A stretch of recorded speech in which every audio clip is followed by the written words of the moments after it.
Welcome to Hedge Fund Tips with Tom Hayes. I'm Tom Hayes, and this is VideoCast episode 97, podcast episode 87 for the week ending Thursday, August 26, 2021.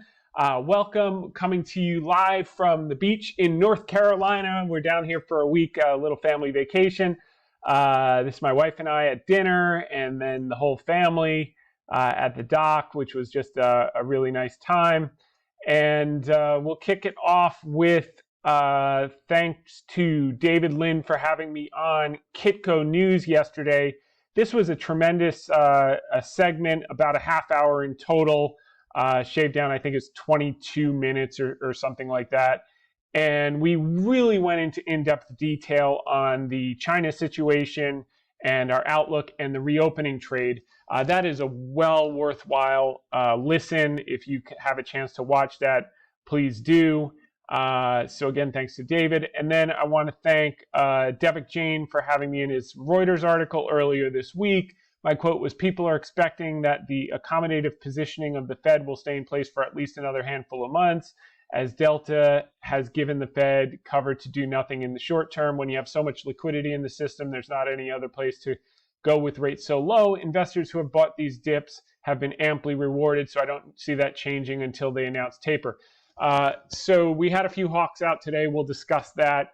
But again, Chair Powell is driving the bus, and I don't think even if they announce something in September or November, I think the implementation is going to be pushed off till early next year, despite what you're hearing on the networks today. And also want to thank Chibuke Ogu for including me in his Reuters article this week.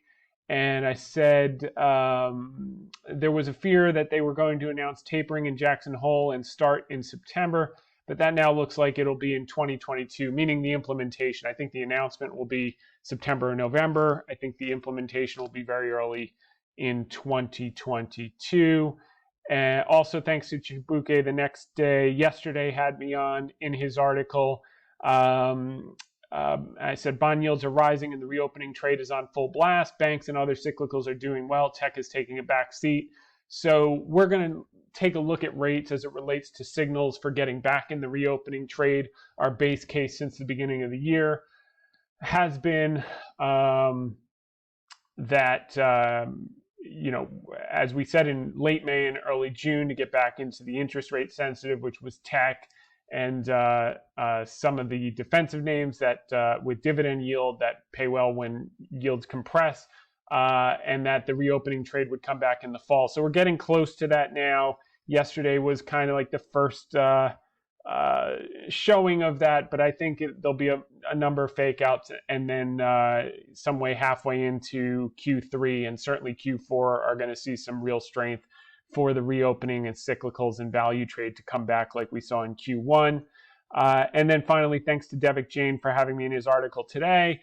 I said this short-term noise in Kabul is certainly not welcome news, but I think the market can look through that and really wants to see what the Fed has to say tomorrow. That's Friday from Jackson Hole. First off, our thoughts and prayers are with the service people, the military in Kabul, in Afghanistan, and their families. This is an absolute tragedy, debacle, and embarrassment, this pullout situation, complete failure of leadership. And we hope this gets resolved very, very quickly, and that our service people and citizens that are in Afghanistan can come home safely and move forward.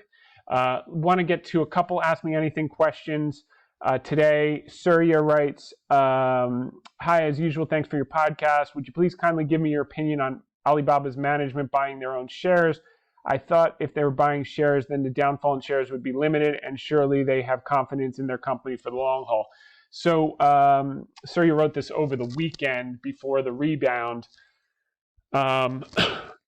So Alibaba increased their buyback by 50%.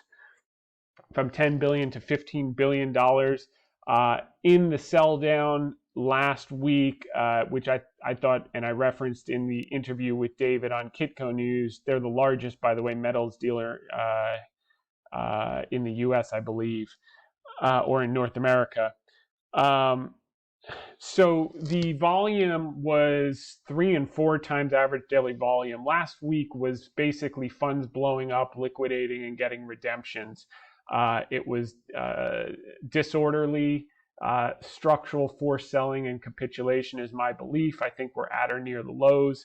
Whether we retest or not, we'll find out. Um, um, so yes, those buybacks that increased buyback does show confidence. It will help, but they're just simply overwhelmed by the volume. And the Chinese government did a good job of scaring foreign money out of the country with their capricious ruling on the education stocks, which we'll talk about. And I think they have reason to walk back in coming weeks and months.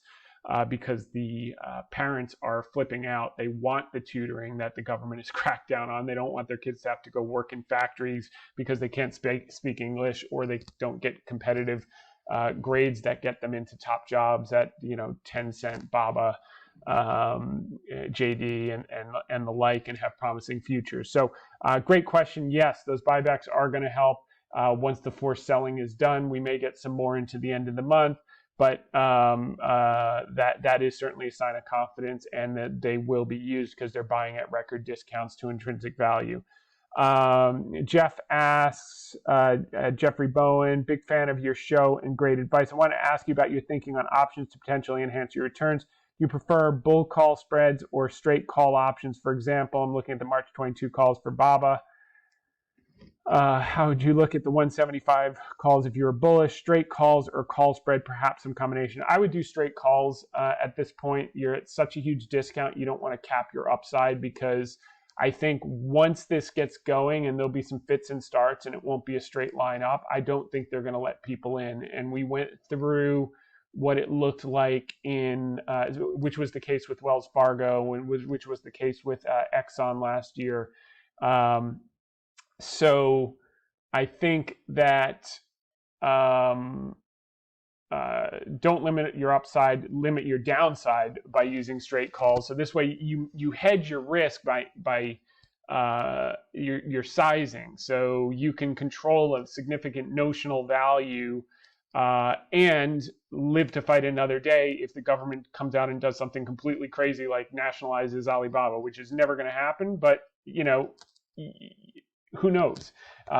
So, if you have 2% of your equity value, your notional exposure at that level might be, 15% of your portfolio, but you're only risking 2%. And if it blows to zero, no problem. And if it does what we think it's going to do, you make, 4, 5, 6x. And that's the type of asymmetry we like. Great question, Jeffrey, and hope that's helpful. Moving right along. At Fed's Jackson Hole meeting, Powell unlikely to provide tapering roadmap for investors. Wall Street is much less confident than it was just a few weeks ago that the Fed is preparing to tap the brakes. I agree with this, and you did have 3 hawks come out this week. Bullard came out, chief hawk, which is interesting because in December of 2018, when Powell tightened too quickly and crashed the market, Bullard was saying it was too early to tighten. So I have a lot of respect and admiration for Bullard.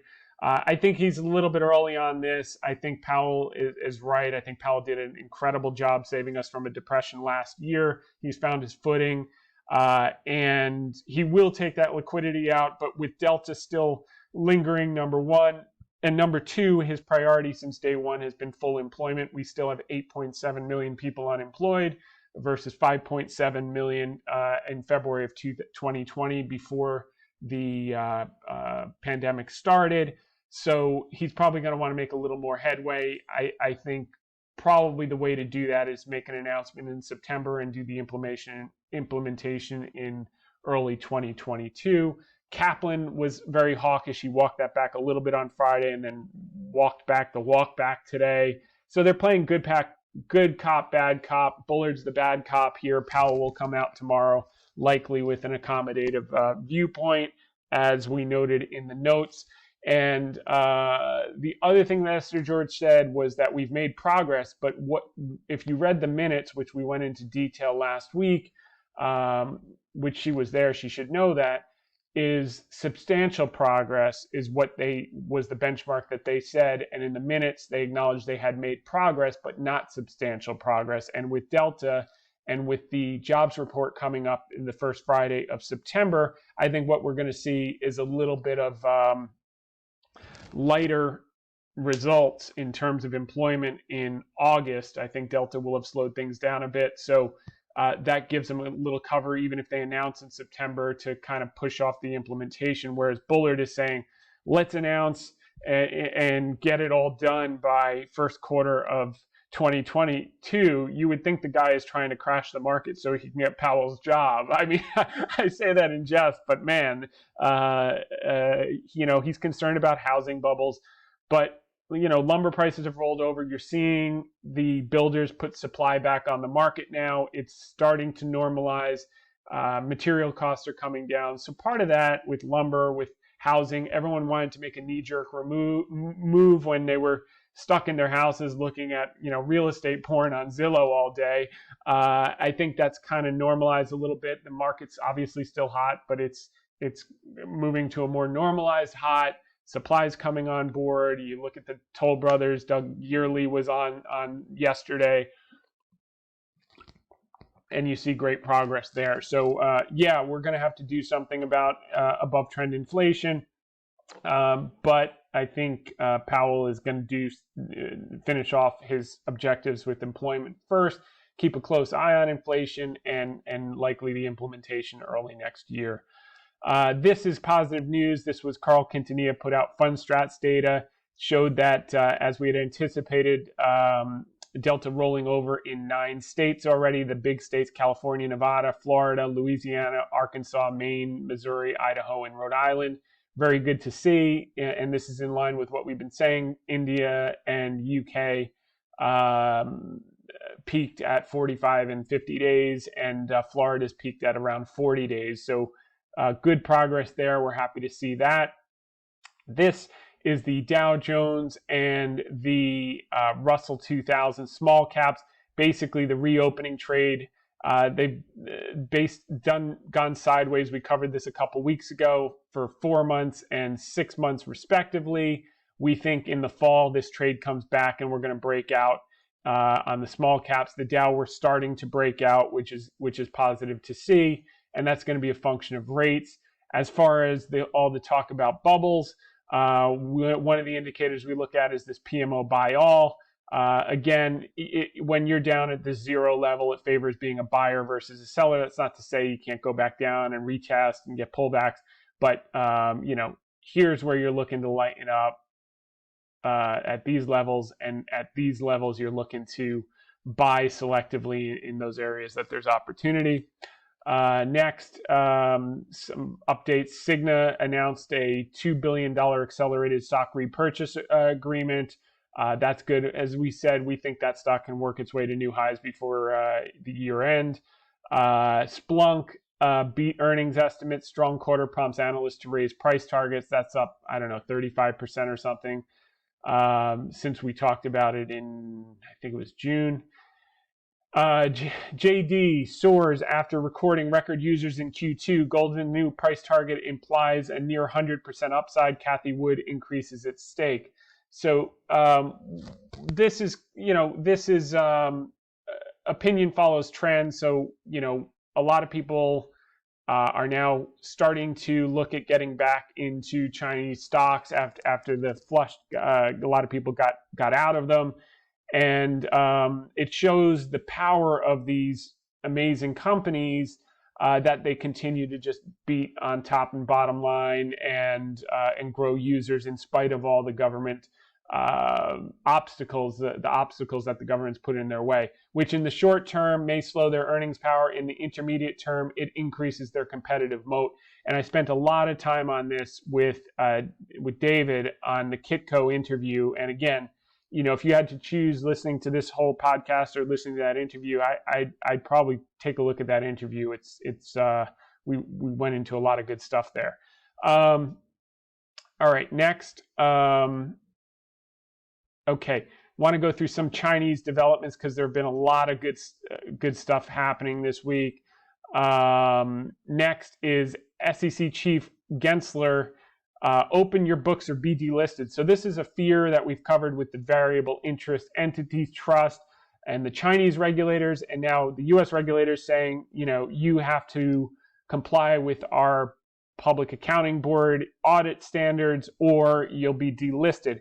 That's the bad news. The good news is, here it is, and no one's been talking about this aspect on the media, which is a foreign company that fails to open its book for the auditors 3 consecutive years will be barred from trading in the U.S. under that timeline. Non-compliant companies could be delisted as soon as 2024. Last time I checked the calendar, it was 2021. So if you're betting that they can't come to some negotiation before 2024, fine. But everyone's saying that they're getting delisted tomorrow. If they weren't on that military list that came out last year, very low probability, and more likely they're going to come to a deal beforehand. And those with big 4 auditing firms probably have nothing to worry about anyway, which are the Babas, the JDs, and the Tencents, which is why we've repeatedly said you have to be in the highest quality or don't bother. Okay, this is really interesting. I love this article on August 20. Chinese stocks slide as Beijing's crackdown shows no sign of abating. If you remember, in one of our articles where we compared this to the 2018, I want to get this up. This is very important because, okay. So this article looked exactly like the article that was in the Wall Street Journal when it bottomed the last time. Here it is. China, this was October 24th, 2018. So they've been cracking down all the way through on the video gamers from January of 2018 all the way to October. So it was like 9-10 months. Tencent here you saw it drop 49.29. So call it 50% over those 9 months. And right here you can see the end of October. This coincides with that article in October, Wall Street Journal. China's pause on video game approvals expected to drag into next year. So it was at the lowest point where they're saying this is not ending anytime soon. And sure enough, we got that type of article in this crackdown. Chinese stock slide as Beijing's crackdown shows no sign of abating. So we'll see if we can point to August 20th as being kind of the bottom. And then we know what happened next. With all of these stocks over the next couple of years. Tencent was up 288% after dropping 50%. I'm sorry, that was NetEase. Tencent was up 218%, I believe it was. 216% over the next 2 years. And Alibaba was down 40 and up 150% over the next 2 years. So let's see what happens on that front. Moving right along. We have a couple of great developments here. Okay, China allows couples third child amid demographic crisis. I went into this in detail in the interview with David, so check that out. Basically saying that, comparing them to Japan in the late 90s, who had the same aging population and demographic cliff, and they've still not recovered in 3 decades. The Chinese government is desperate to have their people have children now because they want to avoid the same fate as Japan, and they're late to the party. So one thing they found was that the parents are flipping out after they've cracked down on the China educators, because while the government's intent was to incentivize parents to have more children by cracking down on the educators because they thought people weren't having children because the tutors cost too much money, just the opposite has happened. The parents are saying if we can't get tutoring and our kids don't speak English, they're going to wind up with factory jobs, and we're not going to, that's a terrible life. We want them working for Alibaba and Tencent and high-paid professional jobs, and for that we need tutors. So it backfired. That's the number one way it backfired. The number 2 way it backfired is, look at this. China's after-school crackdown wipes out many jobs overnight. Hundreds of thousands of jobs are at stake was the subheadline here, and it shows that the U.S. listed education providers had more than 250,000 full-time and contract employees combined, and now they're dealing with massive unemployment from these people. That it's really quite a rush for these education workers to find new jobs, since corporate severance plans are based on years of employment. A recruiter told CNBC that means many laid off workers might only get a month or two of pay if they were not forced to resign on their own. So what the Chinese government unintentionally did with this education crackdown is they pissed off the parents, which are going to have parents want to have less children, not more children. What they should have done is give them vouchers to get free tutoring or subsidized tutoring if you want to get people to have kids, like a voucher system. And then they also created an unintentional problem, is now they've got a couple 100,000 people potentially unemployed, which is the last thing a communist government wants to do, is have mass unemployment because people that don't have jobs protest. So my bet is they have two major constituencies that really hate this decision they made, domestic constituencies, and they may have to walk that back a little bit because they've hurt themselves. Not to mention, it just makes them less competitive globally by putting a governor on the ability to educate their own populace. A couple other headlines. Al Gore's investment firm made huge bets on Alibaba and Intel stock. It came out in their public filings. This is a guy who I'm sure has proper wiring into what's happening in China and what the outlook is moving forward. That coupled with obviously the hitters like Ray Dalio, who's been going back and forth to China for decades and I think has quite a bit of its AUM from China. Bill Miller of Miller Values got a big position. Charlie Munger's got 17.5% of his portfolio in Baba, and Monish Prabhai has, I think, 21% of his portfolio in Alibaba. This was a key announcement that came early this week, and I think was partly responsible for the initial rebound in these stocks. I think Baba was up 12.9% in 24 hours. China's central bank vows to boost credit support, stabilize money growth. So we've talked about this in the past. They increased the reserve requirement, lowered the reserve requirement ratios for banks. That freed up $154 billion of lending to small businesses. That was in response to the economic numbers slowing. Now, in response to their crackdown, they're realizing, wait, we have overdone it here. Let's make the environment favorable for foreign investment to come back in. And they said, we're basically going to match the expansion of the money supply and social financing to nominal economic growth. So they're basically saying, we're going to become accommodative, we're going to grow, and the coast is starting to look a lot clearer.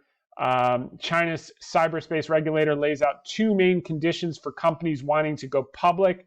So this is key, and this includes wanting to go public overseas. So, sell the rumor was the crackdown, buy the news is the regulation. They're saying you can now go public overseas. We don't have a problem with that, but you have to follow these two regulations, the national laws and regulations, and ensuring the security of national network, critical information infrastructure, and personal data.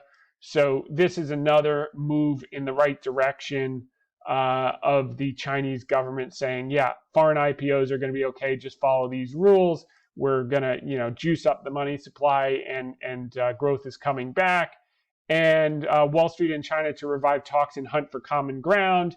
The U.S.-China financial roundtable meetings are coming back now. This is between business. And then China economists walk back the common prosperity statement of Xi Jinping, where they say, we're not going to rob the rich. We're going to grow the pie and redistribute the pie a little bit better at the same time. So grow the pie is a function of the central bank increasing accommodation and turning the growth spigots back on. Kathy Wood's back in the game, more optimistic than pessimistic about China, started to rebuild her China positions after selling them off earlier. And China came out last night saying we're maintaining normal communications with U.S. on trade. So they're doing everything. They realize capital fleet in a major way. We saw the disorderly liquidations last week, and now they're saying, wait, we might have gone too far here, and I think we're going to see more and more walkbacks. And the skepticism and pessimism will be there, for some time, and likely won't thaw, just like we saw with the banks and energy, until these stocks are back up 50, 75%, maybe even 100% plus before people start to get interested again in a material way. And that's just fine by us. We've seen this movie before. This is the guy who runs the K-Web. So, having 8 or 10% of your portfolio in Chinese stocks feels like 50% these days. It's a huge slug, but this guy's got 100% because he runs the China Internet ETF. But I want to just play a couple of his clips because he's hitting on what we said, which is now the rules of the game are becoming clear and the Chinese government is putting out the rules, and that should ease anxieties about putting money into the market. So listen to him here. Brendan It's very Ahern. important investors should recognize on Friday, the CSRC, China's SEC, said, please, to the U.S. regulators, we want to solve this issue. Very publicly outreach. On Monday, the State Council, a very important body within Chinese government, also reiterated that call that the U.S. and China regulators work together to solve this long-running PCAOB audit issue. It very much sounds like China wants to solve the issue. We certainly hope U.S. regulators are engaging them to solve this issue, put it to bed, and not put $2 trillion of U.S. savers' wealth at risk. Very interesting. And again, the extent. Okay. So this week, our article of the week was the Ted Lasso stock market and sentiment results. On last week's podcast, VideoCast, one of our Ask Me Anything questions, a regular viewer said, thank you for taking the time to provide the weekly write-ups and podcasts. Thank you for also being the Ted Lasso of the Wall Street crowd. It's refreshing how positive you are considering the pushback you've received in the past regarding ExxonMobil, Wells Fargo, etc., at the lows pounding the table. What he was referring to were the big trades we put on in banks and energy last year when no one wanted them, and they were selling banks and energy even harder than they're selling Chinese stocks this year, if you could believe that. And these trades were referenced at the end of last week's article. You can click there. I didn't know who Ted Lasso was, so I took the time while I was flying to North Carolina this weekend to watch a few episodes on my phone. I get it now. Ted Lasso, pictured above, is a U.S. football coach brought in to coach an English soccer team. He brings a down-home optimistic style to a complex role and subject matter, and ultimately has a positive impact on all the players he coaches. It's what I attempt to do on a weekly basis in my weekly notes and podcast videocast that are now approaching 2 consecutive years. We're on episode 97, so we're getting there. This week, Miles Udland of Yahoo Finance kind of aggregated all the strategists on Wall Street who have been panic chasing the market up and raising their 2021 and 2022 S&P targets. Wells Fargo increased their year-end price target to $48.35 from $38.50. Talk about a chase. UBS Wealth Management raised their target from $4,600 from $4,500. Also raised the June 2022 price target to $4,800 from $4,650, and the year-end 2022 up to $5,000. Goldman Sachs earlier this month raised their year-end price target to $4,700 from $4,300, and 2022 up to $4,900. And these price target increases are predicated not on multiple expansion, but rather continued earnings growth. From the time the S&P estimates were at about hovering around $200 for 2022, we've repeatedly made the case that they'd push over 220 and ultimately to 230 plus before the end of this year. They're now hovering right around 220, so we're most of the way there. And that was that. So we covered in the Yogi Berra article you can review for those of you who are new, kind of the trajectory of the crackdown in 2018 and the similarities and how it resolved to the upside. Here's the timeline now. Last year we saw Jack Ma go missing for 3 months. Then they delayed and pulled the Ant Financial IPO, which Alibaba owns a third of. Earlier this year, Alibaba was fined $2.7 billion. And then in July, Chinese education stocks were contemplated being turned into nonprofits, basically by shutting off the hours and the days that they could offer their services. I think that's going to be a turn back here based on major constituencies and major unemployment now. Two things they didn't think through when they did the capricious activity in the first place. And then we're also seeing earlier this month, they called video games spiritual opium by the Chinese government. That echoes of the sentiment in 2018 when they said kids should be playing pinball machines, not video games. And then the other thing that shook the market was President Xi calling for common prosperity, which got walked back this week by his economists, saying that, well, we're not going to rob from the rich. We're going to grow the pie and then, try to redistribute equitably. So that's the sell the rumor factor of this timeline. Are we at the buy the news? That's the resolution. That's when we get the formal data. So they put out last week the 5-year plan to strengthen control over tech and healthcare sectors. They put out the personal information protection law on Friday, which lays out for the first time a comprehensive set of rules around data collection, similar to the EU GDPR privacy law. So they're just basically catching up with the rest of the world. It's nothing completely over the top, but they don't want to go too far in line with what Europe's done, because Europe, as a result of their regulatory mindset, has, virtually, well, number one, no global tech leaders, and number two, limited tech innovation, as seen by the weights of their indices, as basically financials and cyclical stocks. And then on Tuesday, China's central bank vowed to boost credit support and stabilize money growth, which we just covered.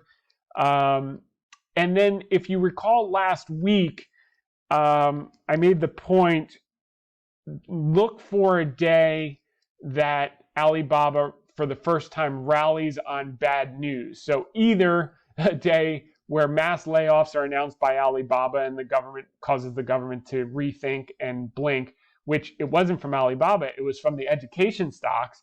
And two, when there's bad news about Alibaba, which there was on Monday, you can click on the link and see the article, more crackdown on the province where Jack Ma's government, the home province of Alibaba, and Jack Ma and the government officials there.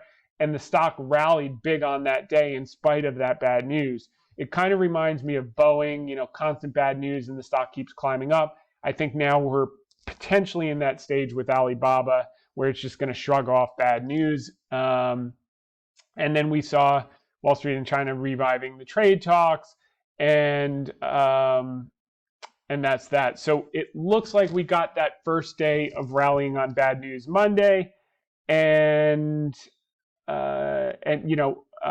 moved 12.9% off those lows in 24 hours before resting yesterday and today. The whole market's down today, so that's understandable. While the stock is still vulnerable in its overshoot and still hanging out on the skinny branches and could fail, that's why you got to manage your risk. It has made a valiant effort on bad news to claw back to safety and potentially begin an aggressive move back towards intrinsic value. So here we are, still getting defended around these levels. And my sense is, like 2018, when this thing goes, it's not going to let anyone in. It's going to be 2 months, 3 months, basically straight up. People will start to get interested here, and that's when they'll just whack them out before making the longer term move. It's just generally the sentiment pattern that we find over and over again throughout history. So now, as it relates to the reopening trade, wanted to cover a couple of things because we're getting close to the fall here, where we had started to look for the cyclicals, value, and reopening trade, energy, financials coming back in earnest, like we saw in Q1, industrials, materials, etc. So it's all going to come down to rates. So maybe it will be the languaging from Jackson Hole tomorrow, where the implication is tapers coming soon, even though they don't say anything. It kind of gets the market on edge, and the 10-year yield kind of climbs higher a bit. Our base case had been that the 10-year yield, which we put out in May, that yields would go down over the summer, and then towards the end of the year work their way back up to 1.75 to 2%. Right now, it seems like that's impossible. I think that is going to be possible, and that will be in line with bringing some money back into energy and banks. So we may or may not get another great opportunity to buy. We're holding over our core positions from last year. We did some trimming early June, but it would have to come in a bit more for us to put new money to work there, with some exceptions. We talked about Citi a few weeks ago. That's already up, I don't know what it is, 10 or 13% since we put that one out. That was the only one we were willing to put brand new money into. But the treasuries is what we're watching here. As rates go up, those long duration earnings from tech stocks, FANG stocks become less valuable. And those companies generating cash flow right now become the ones that are in favor based on the discounted cash flow model.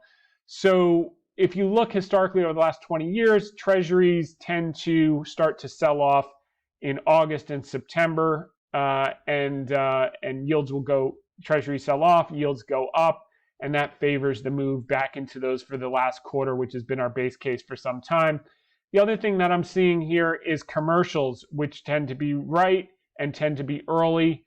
You see here they were buying ahead of this move up. Now they've been selling consistently, and that implies to me we should start to see the 10-year note continue to weaken in fits and starts. And as that happens, more money will move back into value and cyclicals. So we want to continue to pay attention to that and take it on a case-by-case basis. This week, sentiment was up a little bit, 39% bullish, but the fear and greed was still showing fear in the market despite adding near new highs as of yesterday at 44 here. The National Association of Active Investment Managers plummeted to 70, so they've got to chase back up. And our message for the week, in the picture of Coach Ted Lasso above, which is right here, and this sign right here says believe. This is a show on Apple TV, by the way. Ted Lasso is talking to his players about a local community slogan that says, quote, "It's the hope that kills." They're a very pessimistic group of Brits because the team hasn't done well of late. And Ted belittles the statement, and he replaces the pessimism with a more upbeat slogan, quote, "Do you believe in miracles?" And that's kind of what we're talking about here. When banks and energy doubled after we bought them in the hole, you can scroll and see we referenced our notes from last year when we were laying out the case for them and pounding the table when no one wanted them. People thought it was a miracle. And you're going to see David's disbelief in the video segment from this morning, from yesterday actually, that went out this morning, when I talk about BABA potentially going up to 300 over the next 12 to 24 months. It's intrinsic value, and I think it'll go higher beyond that. I think it's like they have international growth opportunities, their cloud's growing, there's a whole bunch of factors we've gone into in past calls, but so when I lay that out, and I don't blame him, I'd be skeptical too based on current headlines and current price action. So it's very tough to see the possibilities when all the news is bad. But if you can't see what I see, I invite you to borrow my glasses. It won't be easy. It won't be certain. There are no guarantees, and it won't be a straight line. But I believe, as Ted Lasso would say, it'll be worth it over time. Again, this is opinion, not advice, and you got to manage your risk, and you can do that by sizing. And we've talked about some strategies for that over the last weeks. There have been a lot of unusual call options activity coming into BABA this week, 2,500 contracts. We saw and then another 4,600, another 9,126. This is interesting. This person bought for March of next year, call strike 240, 9,126. This is way out of the money, and I would not be surprised if these become money good, because like I said, I last week I walked through some of the potential targets. If this thing gets going and they don't let anyone in, like we saw with Wells and like we saw with Exxon, and like we saw with the general stock market buying in the hole last March, and like we saw with the last Chinese crackdown in 2018. This looks like a crazy trade, but it might not be that crazy. But I also like this balancing of having some 170s at the money as well. Some economic data for this week want to cover. The manufacturing PMI came in a little weak. So, this delta has had an impact, and if Powell can do a good enough job saying nothing tomorrow and put it off to September, then I think we'll be on track to get the implementation in 2022 versus 2021 of the taper, and this will give them cover, and probably the jobs report the first week of September will give them cover in the September meeting, not to get too aggressive, and certainly not nearly as aggressive as Bullard is implying. Existing home sales were pretty good. That's good to see. New home sales were good.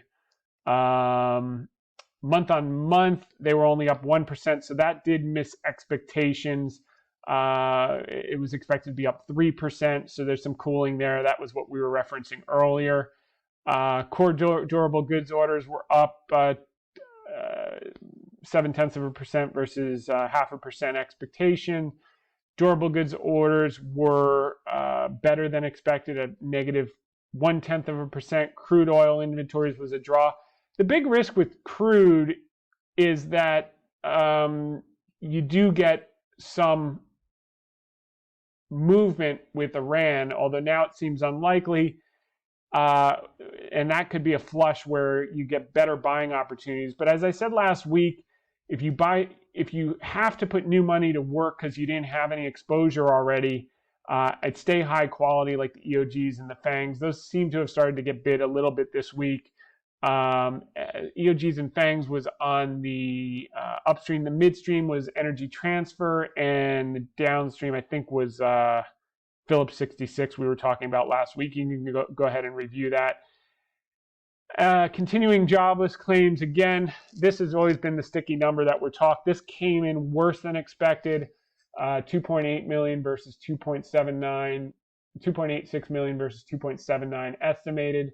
And that leads me to believe that the August report that comes out first Friday in September will be a little light, which will give the Fed further cover, or certainly Powell further cover.